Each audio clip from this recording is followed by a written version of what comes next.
Je suis journaliste et rédactrice en chef d'un magazine qui s'appelle Prescription Béton, qui est spécialisé dans le béton, notamment dans le bâtiment et également le génie civil. Ça fait plusieurs années, ça fait 35 ans que je travaille dans la presse professionnelle du BTP. D'abord chez BTP Magazine pour les chantiers et les matériels et très rapidement pour la création d'un magazine sur le béton, dans lequel je travaille actuellement.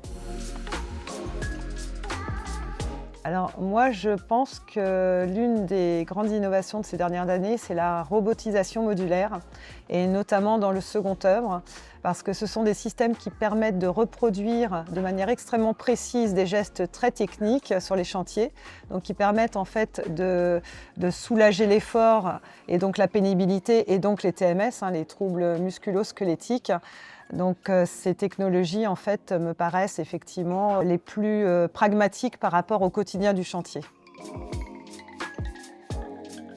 Ce qui suscite le plus d'intérêt des lecteurs et le plus de visibilité, ce sont les reportages inhérents à l'impression 3D béton. Parce que ces technologies qui paraissent un petit peu futuristes, en fait, elles sont déjà opérationnelles, elles sont mises en œuvre déjà dans toute l'Europe, dans tout le monde et en France également sur des constructions de lotissements de maisons individuelles et même maintenant ça commence sur les petits immeubles.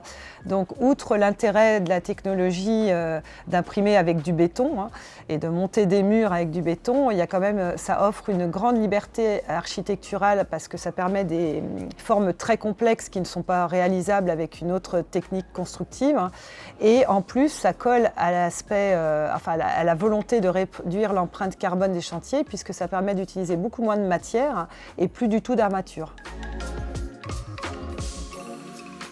Alors, les lecteurs de BTP Magazine sont très intéressés par toutes ces solutions parce qu'ils sont très sensibilisés à tout ce qui est productivité sur le chantier et sécurité et organisation. Mais par contre, ce qui est intéressant de constater, c'est effectivement que les lecteurs de prescription béton, donc matériaux plutôt, sont de plus en plus attentifs aussi aux innovations durables et donc attentifs à tout ce qui peut émerger des startups et de la Contech. Alors moi, je pense que ce qui est le plus flagrant aujourd'hui, c'est le métier du conducteur de travaux. Parce que le conducteur de travaux, aujourd'hui, son métier, il se numérise en fait. Il devient de plus en plus numérique.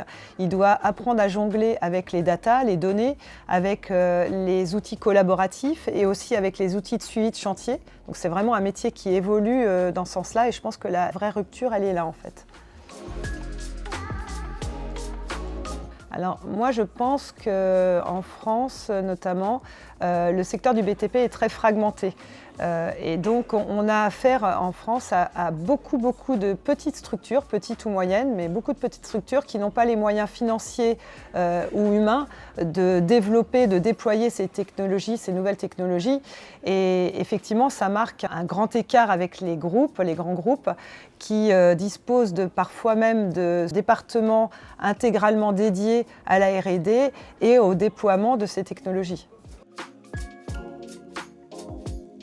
Alors c'est peut-être aux États-Unis, comme il y a toujours eu aux États-Unis une plus grande liberté dans l'innovation, dans le déploiement, c'est peut-être un petit peu moins vrai, mais globalement quand même on a affaire effectivement dans le monde entier à une multitude de petites structures dans le BTP qui couvrent de multiples secteurs.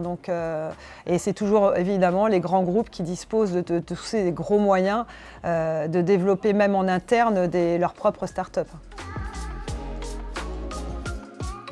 Alors, pour moi, de toute façon, les deux sont liés, mais si je devais apporter une réponse, je choisirais le logiciel, puisqu'aujourd'hui, les logiciels assurent un suivi numérique complet du projet, donc en passant par le BIM, la maquette BIM, jusqu'au chantier et ensuite jusqu'à la maintenance du chantier. Donc c'est là, à mon avis, que la rupture est la plus évidente.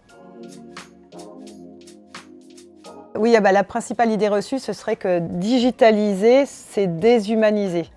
Or, on constate sur les chantiers que les nouvelles technologies qui fonctionnent sont là plutôt pour aider les équipes sur le chantier. Elles sont là pour simplifier, pour sécuriser et elles ne vont pas remplacer l'humain, elles vont le soutenir plutôt.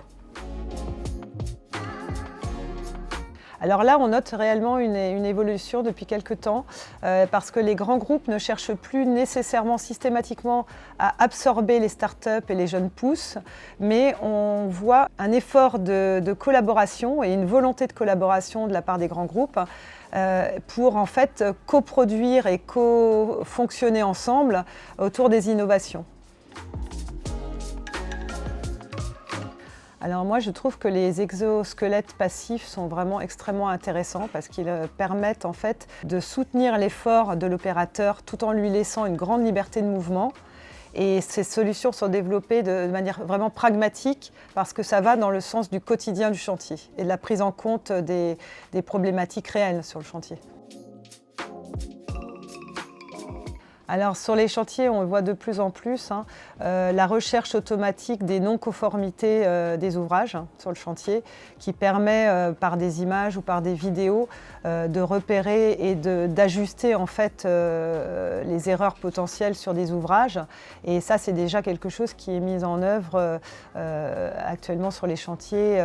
On voit aussi de plus en plus de l'IA pour l'auscultation des ouvrages. Donc ça contribue à la fois à la qualité et à la sécurité de l'ouvrage.